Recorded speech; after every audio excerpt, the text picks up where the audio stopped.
Hey best friends, thank you for joining us here at Beauty and Not the Beast. For all y'all that already know that we're basically breaking down everyone's testimony. So if y'all want to get right into it, go ahead and fast forward this video past the next 2 to 3 minutes. If you're new here, please just take a minute and listen to the whole video. Welcome to Beauty and Not the Beast,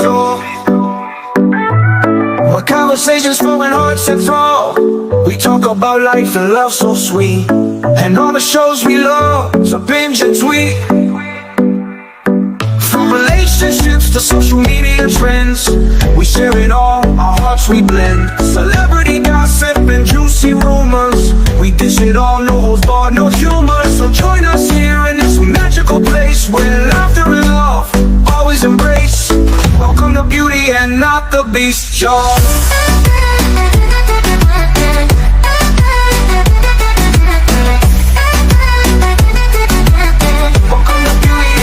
You guys can check our timeline, so make sure you follow us and turn your notification on, because we're breaking down each individual that the state called to the stand testimony. We're going to show their full testimony. We're going to post it individually so that it's convenient, so that you guys can catch up with exactly what was said and what is going on with the Naziah Harris trial before it starts March 2025. Let's get it. All right, you guys, before we press play on this testimony, let me just give you a quick recap.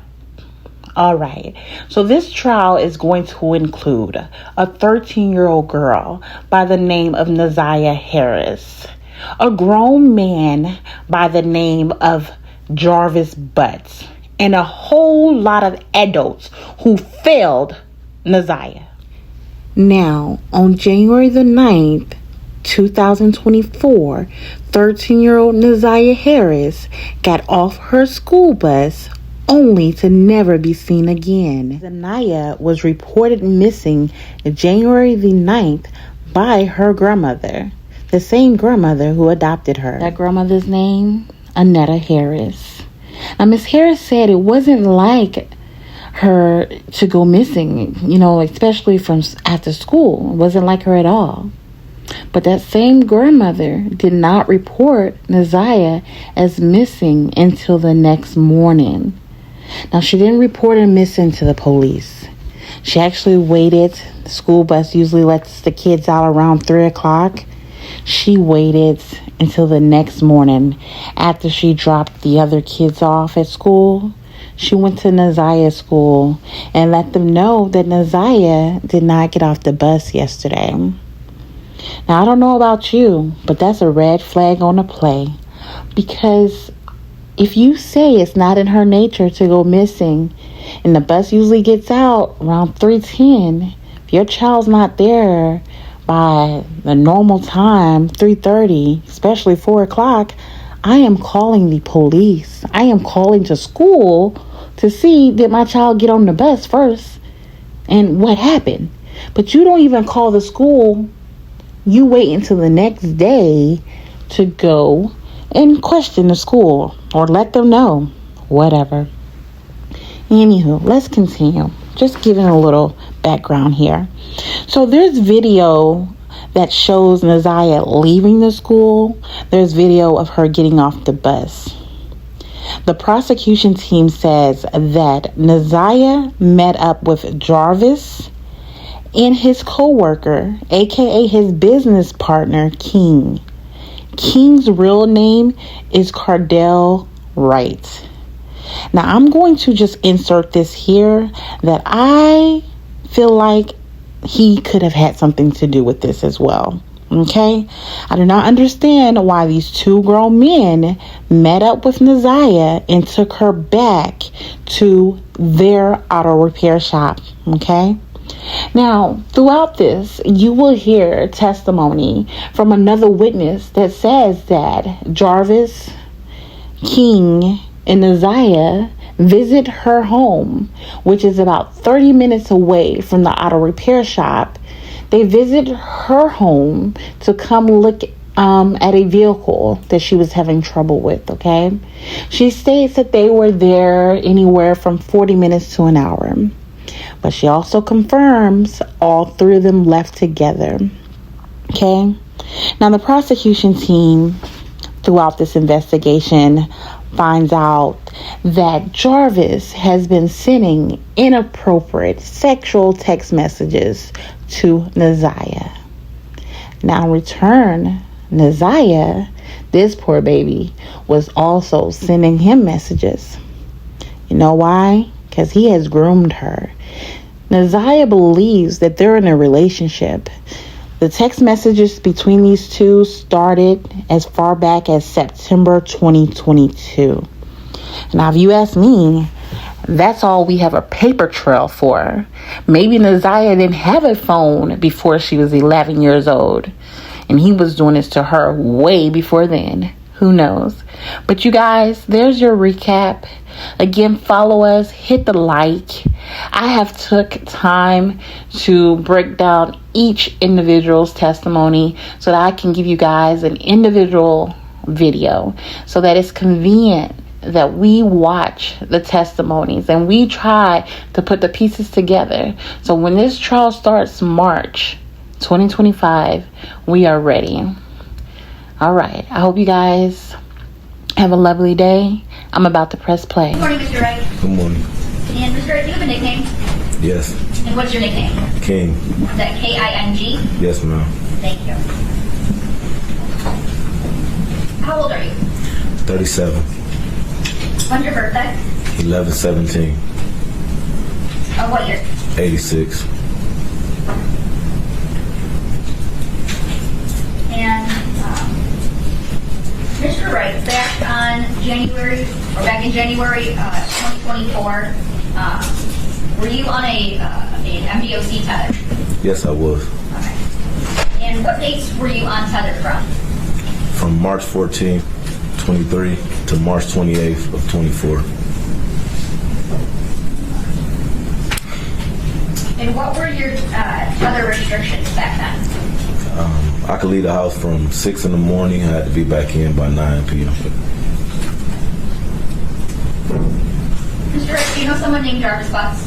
Yes, I do. And how do you know Jarvis Butts? I first met him. We worked together at a shop called Frank's. And then we owned the shop together.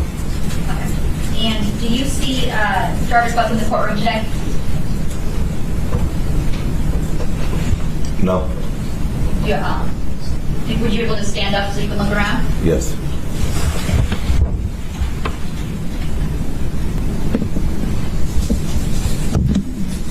No.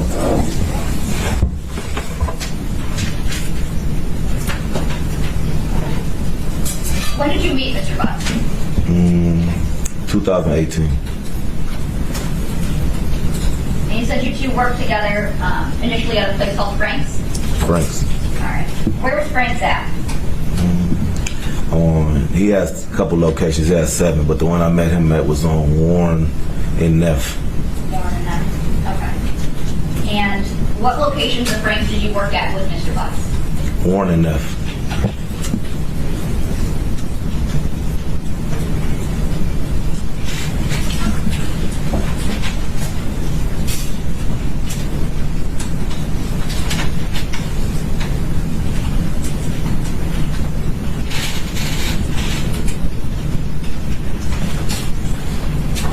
May I approach? Yes.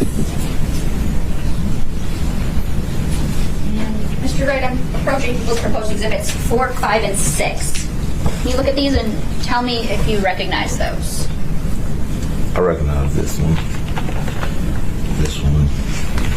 and this one. Okay. And those are those a fair and accurate depiction of the Frank's Auto Shops?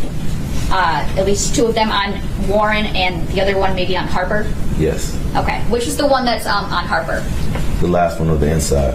Okay. And that's People's Exhibit, proposed Exhibit 6? Yes. Okay. You're not moving for the admission of People's 4, 5, and 6? Any objection? No objection. They'll be admitted as People's Exhibits 4, 5, and 6. Thank you, Judge.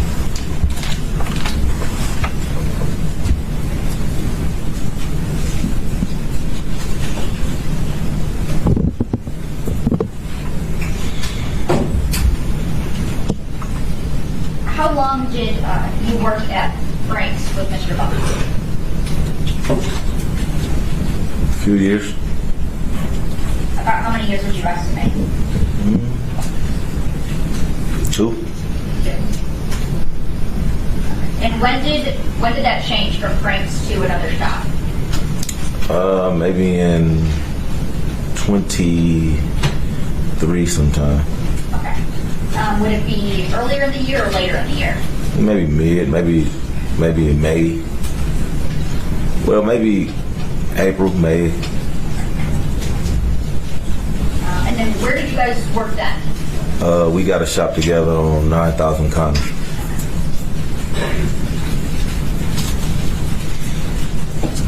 And what is at 9,000 Connor? A sicko, a car wash, and our shop was in the middle of both.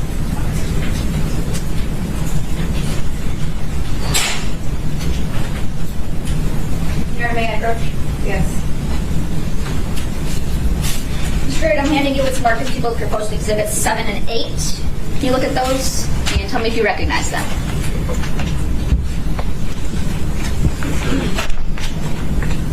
Yes, I don't know.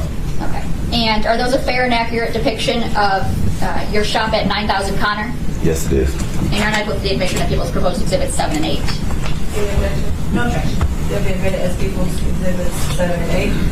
Thank you.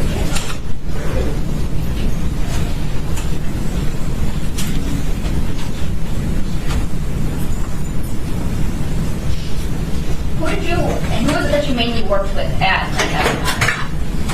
I'm sorry. Who was it that you worked with at 9,000 Connor? Jarvis. I want to take you back to when you were working at Frank's with Mr. Butts. Did you ever see Mr. Butts with any children there? Yes. And specifically, did you see him with any young girl children? Yes. And did you know who those were? Yes. Who were they? His daughter, his niece. Daughters and niece? What about any boys? Yes. Okay. And who were they? His sons. How often would you see him with children there at Frank's? Sporadically. And at 9,000 Connor, did you see Mr. Butts with any children then? Yes. Okay. Any girls? Yes. And who would they be? His daughter. And what about any boys? Yes. And who would they be? His sons. And how often would you see him with children at 9,000 Connor? Sporadic.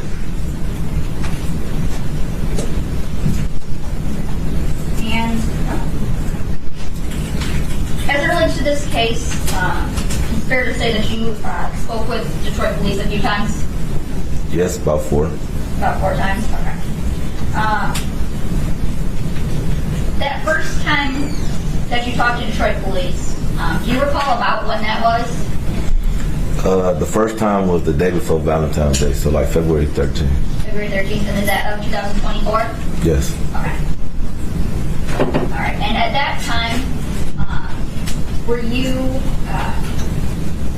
presented with a jail call? Yes. Okay. And who was that jail call with? Jarvis. Okay. And who was he talking to? Me. All right. And what was the topic of that jail call? He called to ask would I receive a cell phone out of a truck for him. And were you familiar with what truck he was asking you to get it from? Yes. What truck was that? It was a Z71 Chevy Suburban.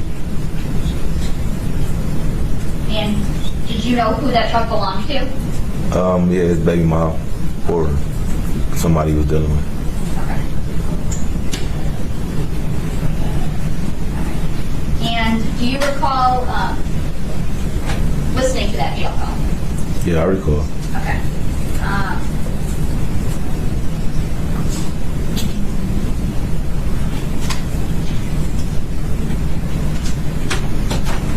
If I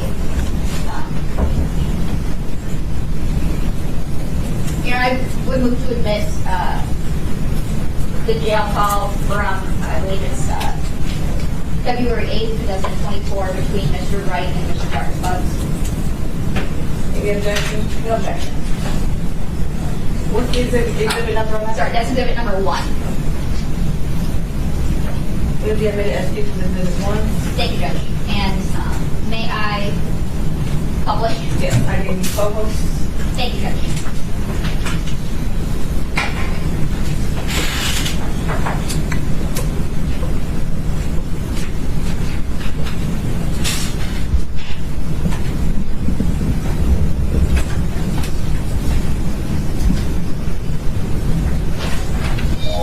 And for the record, I am playing People's Exhibit 1. That's it.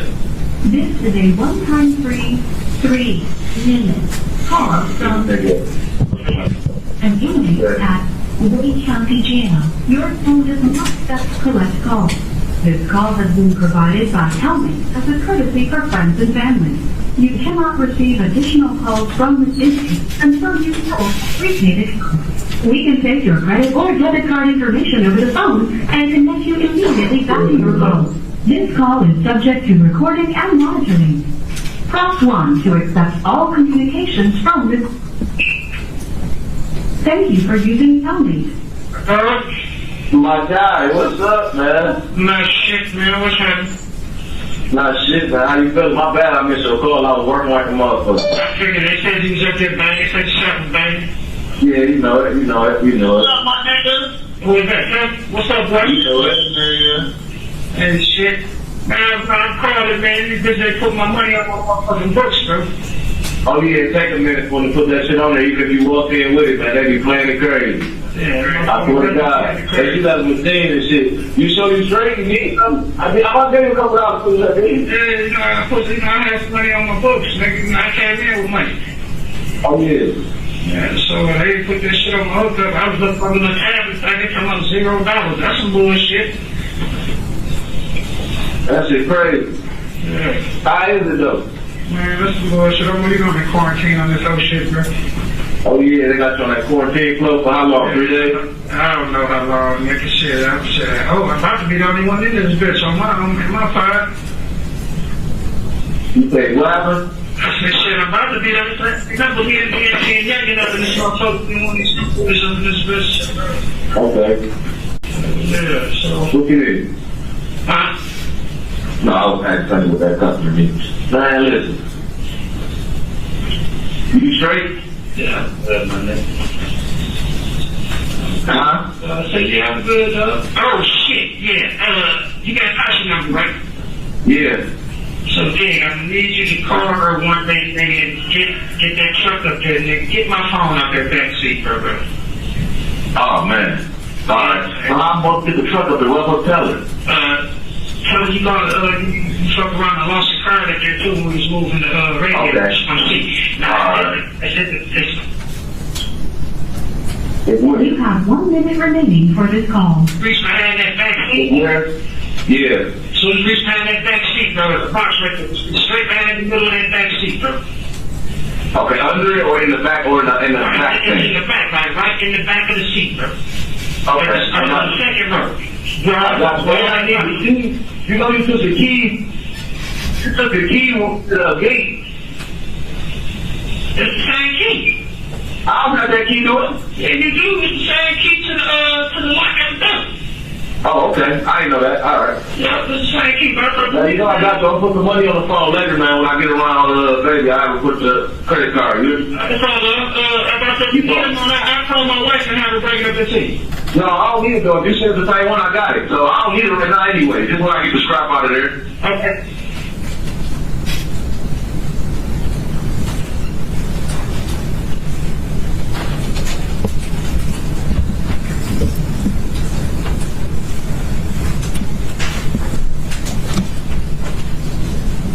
And Mr. Wright, were you successful in getting that cell phone from the vehicle like Mr. Butt asked you to? She came up there, but no, I wasn't successful. It wasn't there. Wasn't there? Mr. Wright, I want to talk to you now about the second time that you were speaking with Detroit police. Was it fair to say that was just a couple days after your first time? Mm-hmm.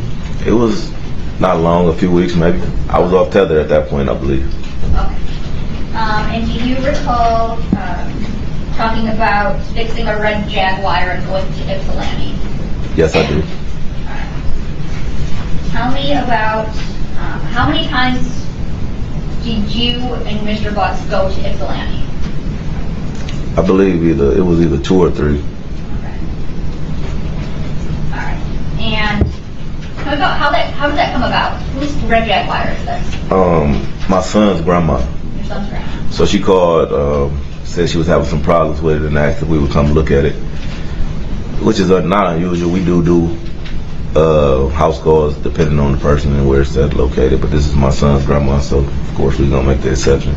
She called and said she was having problems with the car, asked if we would come look at it. We went, assessed the car at her house the first time. I think we made a minor repair there, not to the extent that it was the problem that she was having after the fact. Okay. So, where is this red Jaguar located when you guys go out to see it? It's in my son's grandma's driveway in Ypsilanti, off Michigan Avenue, I believe. All right. And who goes with you out there that first time? Jarvis? Okay. Is it just you and Jarvis Butts? Yes. Okay. So you guys go out there and you assess, make a minor repair. Yeah. Does it completely fix the car? For that problem, yes. Okay. And then is there another time that you end up having to do work on this red Jaguar? Yes. Okay. Tell me about that. She drove the Jaguar for a while. It was doing fine. And then she said it was leaking something. I asked her what it was leaking. She said she didn't know. I asked her if she could get it towed to the shop. She said yeah. Okay. So at some point this red Jaguar gets towed to your shop at 9000 Connor? Yes. Okay. And who works on it at 9000 Connor? Me and Jarvis. Okay.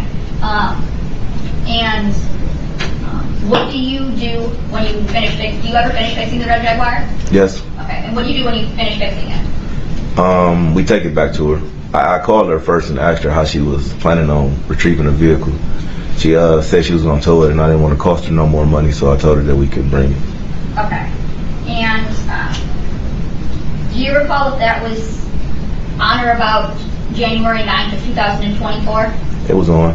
It was on that day? Yes. Okay. So on that day, before you take the red Jaguar back, who was? Tell me about how that day started for you. I woke up. I typically leave the house at 6 because that's what time I could leave. So I went to the gym. I got to the shop probably around 8:30. I don't know who opened the shop. I can't really recall which one of us opened it, but Jarvis may have been there already. A few cars came in, then the Jaguar probably got there maybe around 9 o'clock. I assessed the Jaguar. Jarvis left for a moment. I had another mechanic, being it's a foreign car, so I had a foreign car mechanic on call to help with the work, but he was busy, so he came. Said he wouldn't have time to do it, so I think I Googled it, seen how it was done, and I proceeded taking the water pump off. Okay. So you're working on the Jaguar, and is Mr. Buck at work that day? Yes, he was there. Okay. What do you guys being you and Mr. Butts, do as it relates to work that night? I think we had a few cars that came in that needed some minor repairs. Between that and the Jaguar, we was jumping in and out of the Jaguar job, and the cars that pulled up, maybe oil change, tune up, whatever, etc., so forth was. But we was mainly working on the Jaguar, trying to get the water pump off, as it is a hard job to do. Okay. And do you always have all of your parts on stock, or on your person in stock with you? No, we call either AutoZone, Mansfield, one of the auto stores that has them. Okay. And did you have to go get any auto parts on January 9th? Yes, we had to go get the water pump for the Jaguar, as well as some other parts, I believe, for other cars. Okay.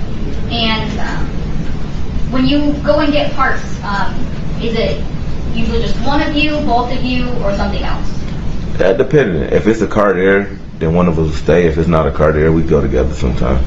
Okay. And on January 9th of 2024,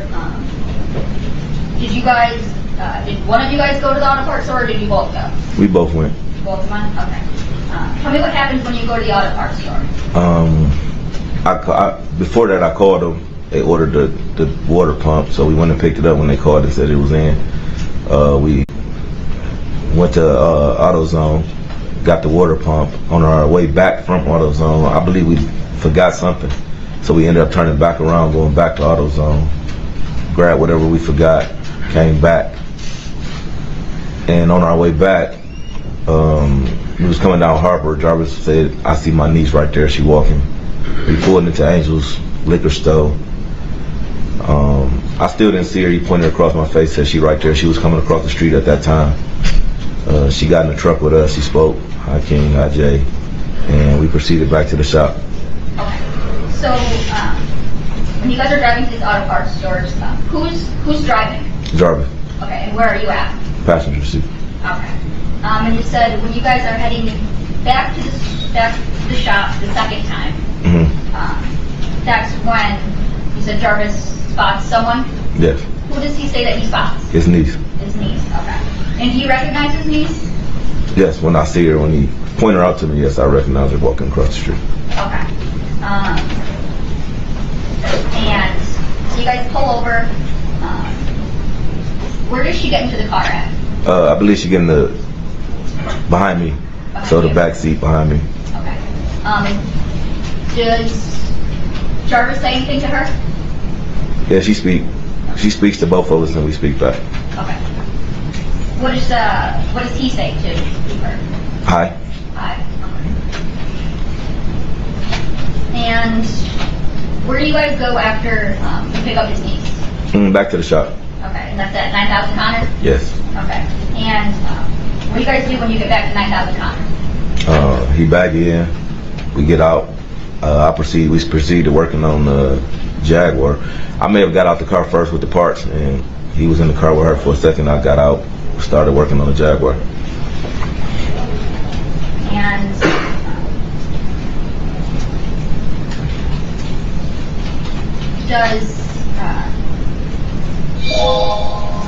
what happens next? What do you guys do? I believe she get out, get into the front seat, reposition herself to the front seat of his truck. It was colder that day. I believe she started the truck. We started working on the Jaguar, putting the parts back on. It took a little minute. Like I said, it was a difficult job, so it took a while. At some point, I believe his truck ran out of gas, so we had to stop what we were doing to push his truck to the gas pump so he could get some gas. So you said that she gets out of the car that you guys were in? Yes. Okay, and then she gets into Jarvis' truck? No. We was always in Jarvis' truck. Okay. So she gets out of the back seat and repositions herself to the front seat, so she can start the cover. And tell me, what kind of car or what kind of truck does Jarvis drive? Escalade. Okay. And what color? It's pearl white.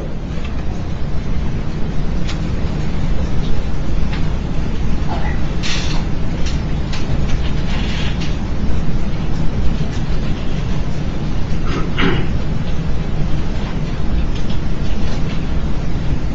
What, if you can see, what is his niece doing while you guys are working on the shop, at the shop? I believe she's on her cell phone, I believe.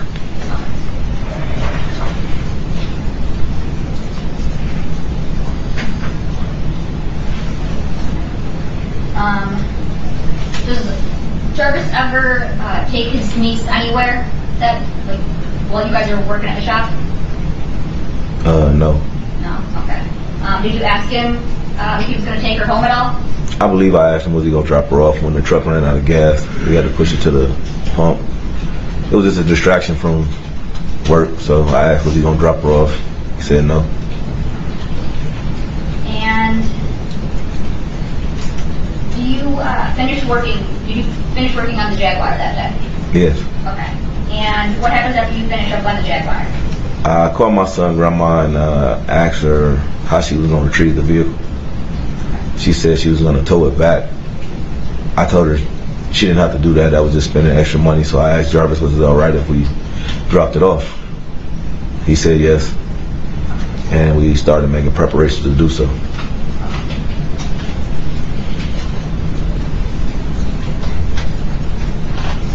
Do you recall about what time you guys finished the Jaguar and prepared to leave? Right around 7:30ish, somewhere around there.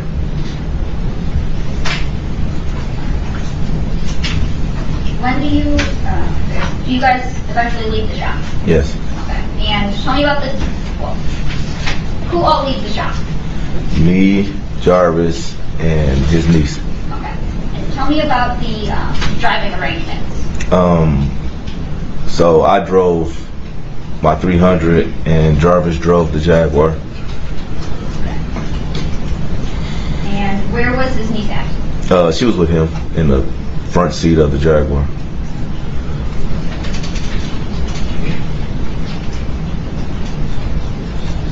Now, are you able to recall what his niece looked like that day? Yes. Faintly, but yes. Thing she was wearing? I remember she had her jacket on. Like I said, a coat. It was cold, so I think it was colorful. Colorful? Yeah. Okay.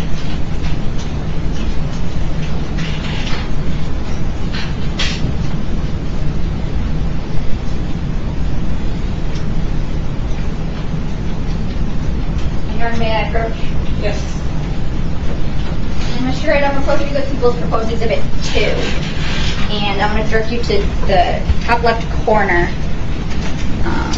Can you tell me, is there anything that you recognize in that? The jacket in Channel 1. Okay. And is that a fair and accurate depiction of the jacket that you've seen his niece, Jarvis's niece, wearing that day? Yes. Okay. And I move for the admission of People's Proposed Exhibit 2. Any objection? No objection. It'll be admitted as People's Exhibit 2. Thank you.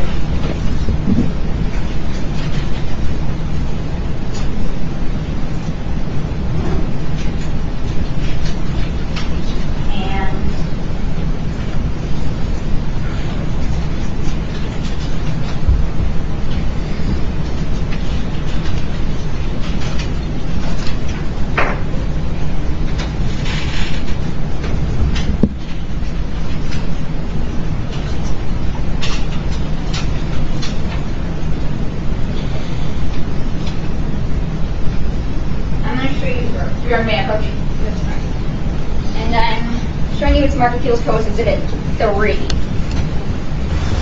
Do you recognize what I just handed you? Yes. Thanks. And is that a fair and accurate depiction of Jarvis's niece as you remember seeing her back on January 9th, 2024? Yes. Okay. And is that the same niece that went with you to Ypsilanti? Yes, it is. Okay. And I move for the admission of People's Proposed Exhibit 3? No objection. Okay, it'll be admitted as People's Exhibit 3. Thank you.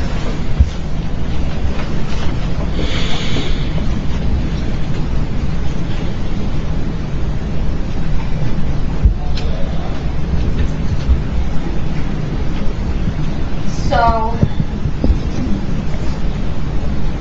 you guys are driving to Ypsilanti. You said you're driving in your 300, and Jarvis is driving the Jaguar with his niece. Yes. Okay. About how long did it take you guys to get to Ypsilanti? It was raining that day, so about 35 minutes. And when you get to Ypsilanti, what do you do? We get out, we park the car, get out, we go in. My son's grandma and I believe his auntie was there as well, so they greeted us.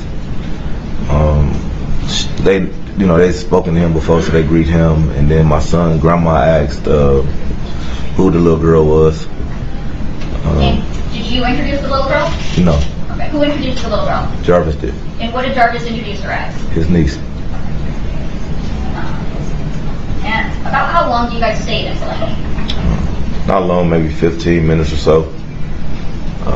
My son, auntie had to go get the rest of our money that my son, grandma didn't have, so she went to the ATM. What do you guys do when she went to the ATM? Talking. She was just telling us about other work she needed to do around her house, etc., so on and so forth. Okay. And was Mr. Bucks with you the whole time? Yes. Okay.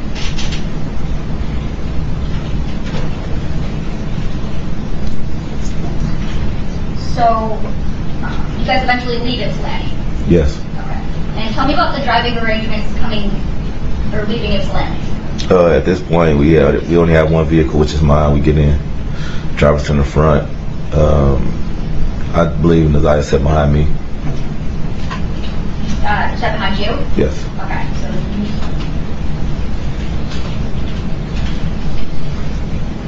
And is there any kind of talking or conversation when you guys are driving?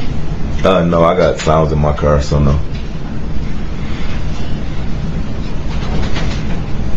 And do you recall about what time you guys, I guess, where do you guys go when you leave Ypsilanti? Back to 9,000 Connors. Okay. And do you recall about what time you guys get back to 9,000 Connors? Probably around 8:45. I was cutting it close on the tether.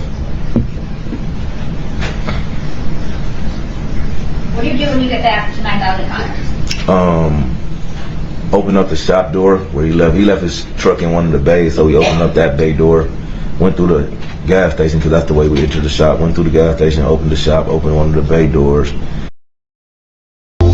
today, and separating the receipts, etc. Where do you see his niece go? Getting in this truck. Do you recall where at his truck she got into? Passenger seat. Is that front passenger, back passenger, or something else? Front passenger. And where's Mr. Buck at? Back in the back with me, separating the cash. And when you leave, do you lock up the shop? No, I left first. You left first. Okay. So when you leave, who's still at the shop?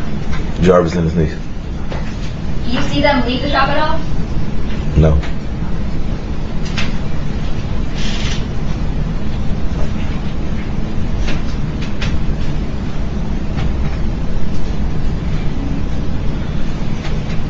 And have you seen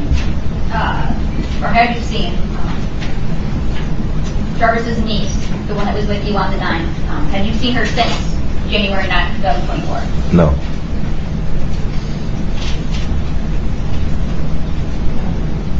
Now I want to talk about the day after that you guys went to FC, so January 10th. Do you recall if Mr. Bucks was at work that day? I don't think he was. What makes you think that he wasn't? I believe he called me like 3 times, 4 times. No reason for him to call me if he was standing right next to me. No response. Judge, I don't think he's speculating, so that's what he believes. If he's saying that there's no, they can call for a certain reason, just to know, it's speculation. Can you ask the question? Re-ask the question. Yes. So you said that you don't believe he was at work because he would call you, or he called you so often? He called me. We had a 30-minute conversation on one account, and then we had another conversation about 15 minutes. So. Okay. So that makes you believe in your mind that he was at the shop with you? What's the question first? He was asking, based on those conversations, in his mind to him, that means that Mr. Bucks was not at the shop with him. I don't think that's leading. It's stating a conclusion. He said he already stated that he wasn't at the shop. We didn't believe him. So I'll overrule. Thank you, Judge. You can answer. One more time. I'm sorry. Sorry. So based on the length of those phone calls and the times of them, did that make you believe that Mr. Bucks was not at the shop with you? Right.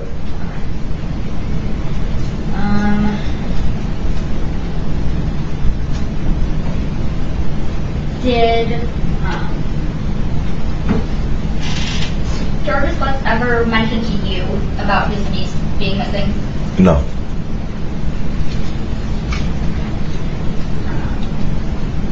Have you talked to Mr. Bucks, aside from that jail call that we played,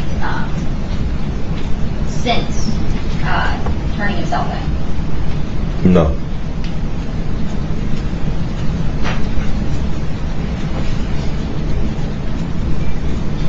And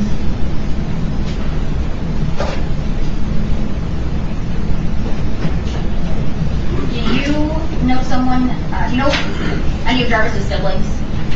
Yes. And which sibling do you know? I met his brother and I met his sister. Okay. You talked to his sister? Well, start that. you remember would his sister ever come to the shop? Sporadically. Sporadically, okay. And are there times that you talk to her? Yes. Okay. And had you talked to her about Jarvis's niece being missing? After the police questioned me, I believe she came up there and we spoke about it, yes.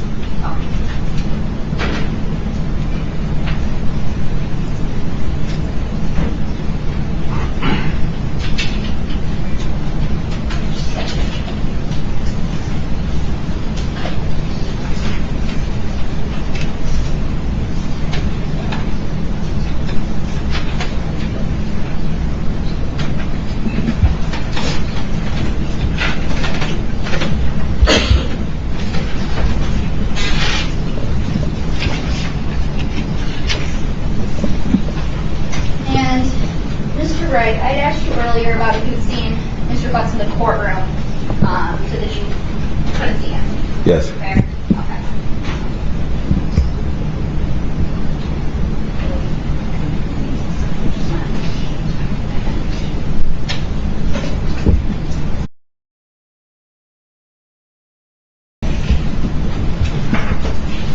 And I'm showing you People's Proposed Exhibit 9.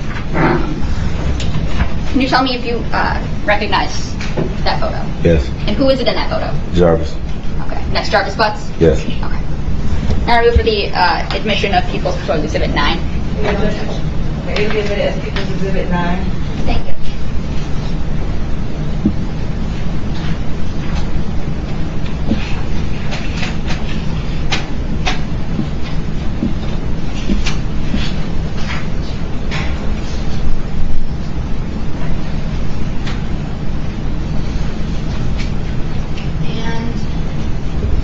Right. I kind of want to direct your attention back to People's Proposed Exhibit 3, or People's Exhibit 3, I'm sorry. And if you see it from here where I'm holding it? Yes. Okay. And do you know who this person in this photo is now? Yes. Okay. And who do you know her as now? Naziah.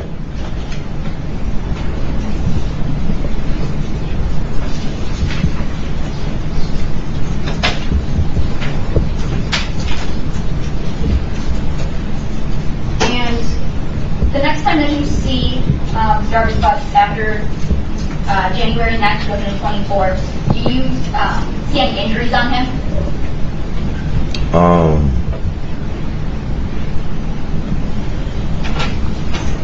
No, I don't believe I see any injuries. Ready for the judge. Okay, Rob. Thank you.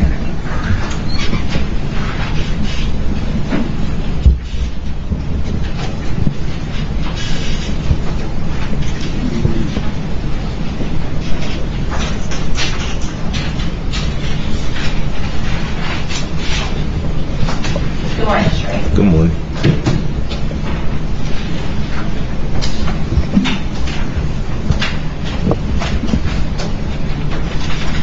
You said that, I believe, in your testimony that you have known Mr. Butts since about 2018, is that right? That's correct. Okay. And you said you met at Frank's, the shop that you went at. That's correct. And you said you guys worked together at Frank's for about 2 years? That's correct. And so that means in about 2020 you opened up the shop on Connor? Is that? No, in 2021 I went to prison. Okay. So that's why we didn't work together for that period of time. And so you came back I came back and we went back to the same thing.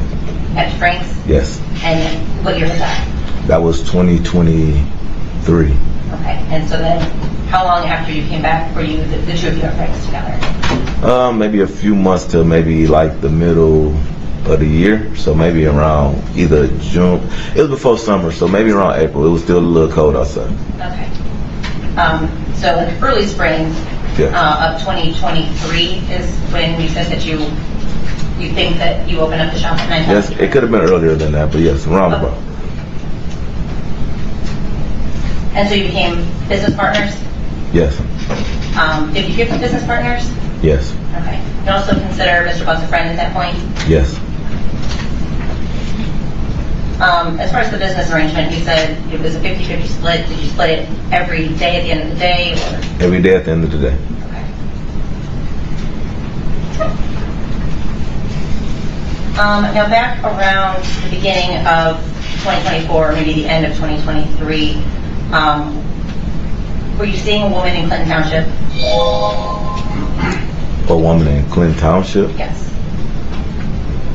A friend of a woman named Shannon Harris? In 24? Yes. No. Or ever? Yes. When were you seeing her? It probably was 2000 and maybe 19 or 20. So before you went? Before I went to prison. Okay. Did you and Mr. Butts ever have a falling out about that? No.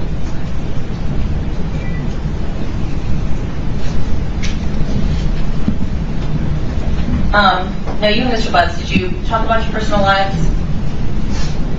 Sometimes, yes. You just spent good days at work together, right? Right. So presumably it came up. Of course. Talk about girlfriends. Of course. Did women often come to the shop looking for Mr. Butts? Sporadically. Did he talk to you about the various women that he would be seeing? Or juggling, maybe? That happened. Okay. Did it sometimes cause drama at the shop? It happens. Women would come up and confront Mr. Butts? It happens. Maybe about other women that he was seeing? It happens.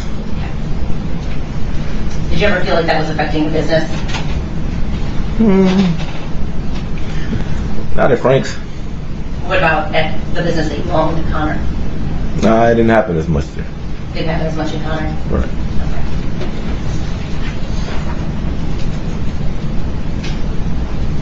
Now, sometime, I guess, while the two of you were working together, you had a friend that was, I guess, talking to or trying to date one of Mr. Butts' daughters. Is that correct? That happened. The daughter was 21, 22? She was somewhere around there. I'm not 100% certain, but yeah, around that age, 20, 21, 22. And that caused an issue for Mr. Butts? It did. He got pretty upset with his friend? It did. I was in prison at the time, but yes, I was involved directly. Okay. Did you ever hear about an altercation that happened between the two of them? Some kind of altercation did occur, yes. Was it your impression that Mr. Butts was pretty protective of her? Yeah. Based on that? Based on that. Okay. Do you know how many children Mr. Butts has? 13? And you said that some of them would come to the shop? Yes, that happened. You're familiar with them? Yeah. I'm not going to ask you to name all of them, but at the shop on Connor, you said his sons would come? His son will come sometimes and stay the day with us. And his daughter? She'll come sometimes and stay the day with us. And what's her name? Do you recall? No, I don't want to misname it. Okay. I think it's someone with a J or something like that, though, but I'm not 100% certain. Was she like a teenager? He has a teenager. She'd come up there sometime, but not really. The littlest one, maybe 9, 7, 8, 9, somewhere around there. Okay. And then his niece would also come? Yes. Would she come typically with his own children? When I first met her, yes, that's how I met her with his daughter. She would always come with his daughter. They would come up there sometimes to get air in their tires. Maybe money, just typical kid stuff. Payez 14,99 € par mois pour une application. Did Mr. Butts talk to you about his children? Yes. Did you talk about spending time with them? Yes, I believe he lived with the majority of them. And you said that, you mentioned Tasha. She's one of the mothers of some of his children, Yes. correct? Was that who he was living with at the time? No, I don't believe so.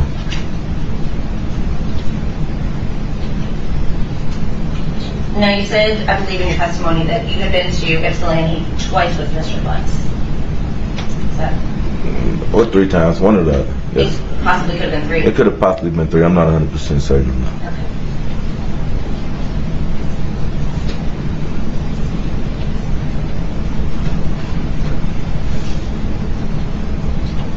Now, one of the times that his niece was at the shop was, you said, on January the 9th. First time I seen her by herself, yes. And that's because you all picked her up on Harper? Yes. Did Mr. Butt seem surprised that he saw her? I'm not sure. I couldn't really, we was riding. I wasn't really paying attention to his expression. He just said, "Hey, there go my niece." I didn't see her, so he pointed her out to me. And at that time, you only knew her as his niece, correct? Yes. You didn't have any idea what her name was at that time? No.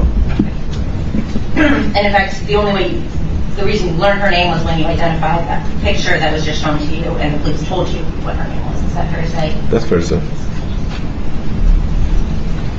Now, in the time that you were at the shop on the 9th with Mr. Butts and his niece, did you see any inappropriate behavior or anything that made you raise your eyebrows between the two of them? No. What about any of the other times that his niece would have been there at the shop? Did you ever see any behavior that made you question or thought was inappropriate? I can't say I have.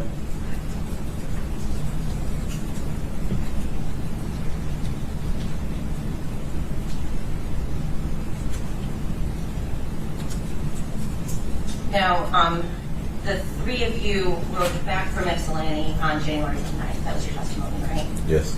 Was there any conversation between Mr. Butts and his niece in the car? There was no conversation between really nobody. I had the music on.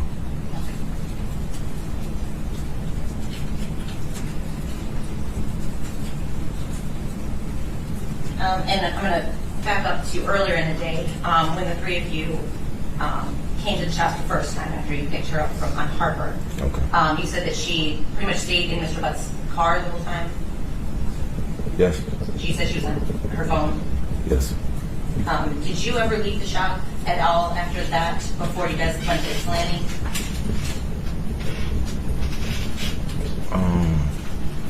Maybe in the gas station? So not really, just the attached gas station? Yeah, maybe to the gas station. I'm not sure if I actually physically left the building. I'm not sure. Would it have been for more than like 5 or 10 minutes? If I ever left, no, maybe to use the bathroom, so maybe 10 minutes tops if I had to leave. You never went out to grab parts at any place that you can recall? Not that I can recall.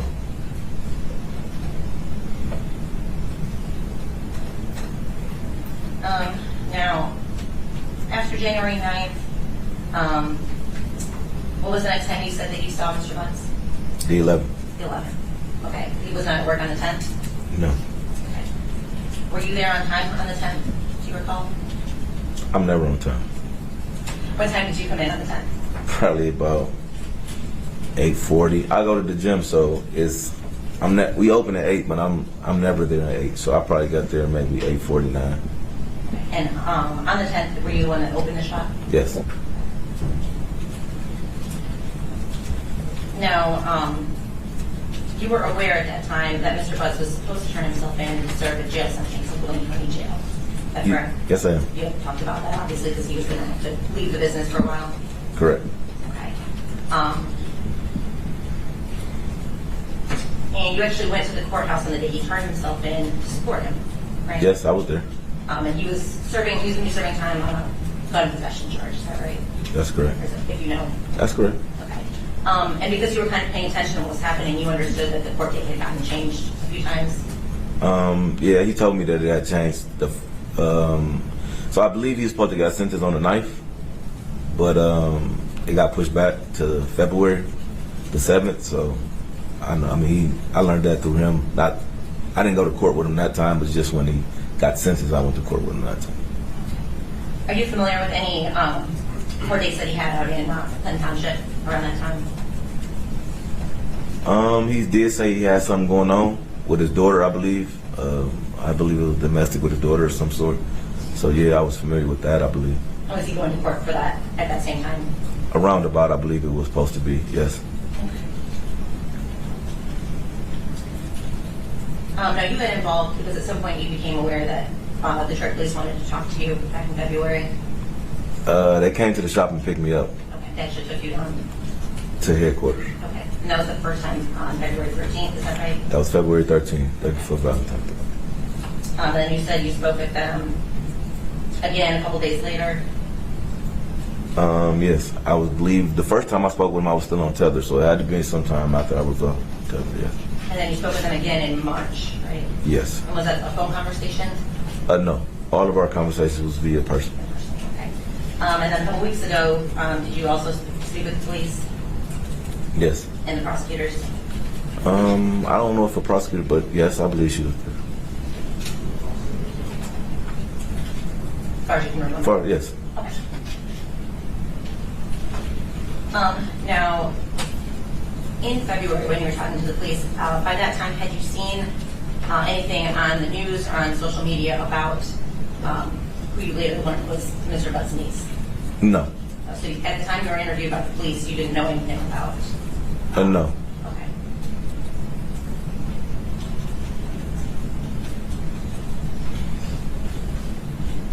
And at the time that you were talking to the police, while you were untethered in February, you were untethered because you were on parole, right? Yes, that's correct. Okay. And correct me if I'm wrong, but you had about 3 weeks left on parole at that point.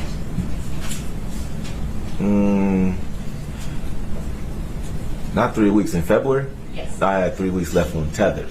I got off actual parole in May. Okay. So the tether was coming off, but you were still going to have to report. 3 more months after the tether came off. And in February, I believe it was the second conversation that you had with a detective, presumably, you and the officer or the detective spoke about the tether, right? Do you recall that? I believe so, yes. Because you were concerned every time you would go somewhere, you would be late, you were very Oh, yeah, about yes. being home on time. Right. And in fact, he actually said, hey, we'll take care of you if anything pops up, right? He said, I talked to your PO, so you're fine. Okay. And he also kind of warned you that you didn't want to get somebody upset about the way you were answering these questions and have somebody feel some kind of way about you. Do you recall him saying that to you? He may have said something to that extent. I'm not sure, though. This is the first conversation or the second you asked me The about? second. Right at the top of the conversation. I can't really recall every word. I know they were a little agitated, I was a little agitated. It was a lot going on, so maybe. It's possible that conversation was It's possible.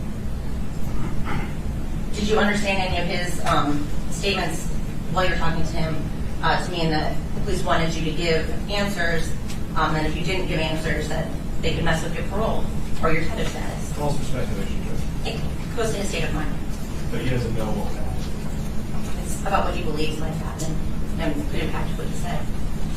Speculation is to rephrase it as far as what they actually asked. Was it your understanding that if you didn't give certain answers that the police might impact your parole or your tether status?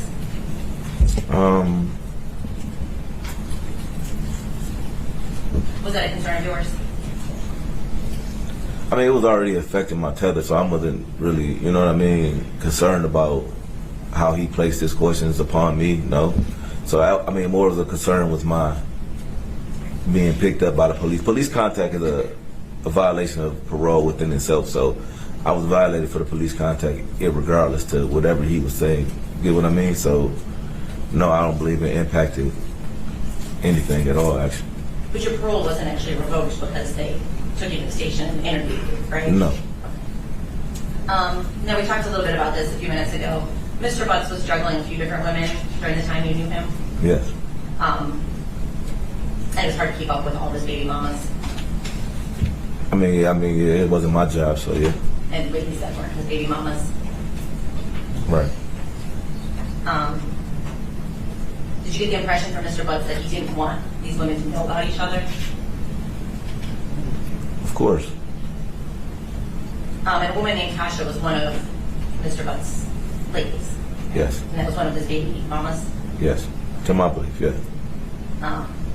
So there was some discussion about a phone call between you and Mr. Butts while he was at the jail about his phone, right? Yes. And after that phone conversation, Tasha actually came into the shop to get some work done on the car. Yes, she came to get a oil change and a headlight. And that's when you went and kind of looked for the phone. Yes. Now, you didn't really want Tasha to know that you were looking for the phone, right? Of course not. And the reason for that was? She's going to wonder why I'm looking for a phone. And was it your impression that Mr. Butts was afraid it would reveal that he was talking to other women? Of course. And so you're trying to help him keep peace? Of course. Yes.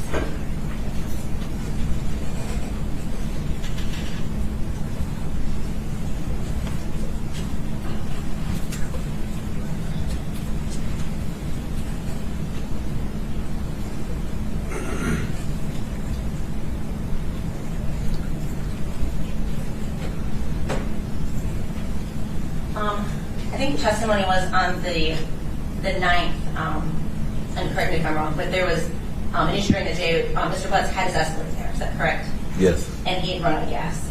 Yes. And he had to get gas, is that right? That's correct. At some point you pushed him to the, or helped push the Escalade to a gas pump. Yes. Do you recall leaving with him that night and going and getting gas together? For his truck, or what we saying? Or for like a gas can? What do you? Well, either one. Did you all leave the shop to, and perhaps you in your vehicle and he in his vehicle, and end up at a gas station No. on the 9th? No. You don't have any recollection of that? I don't remember that. No. Okay.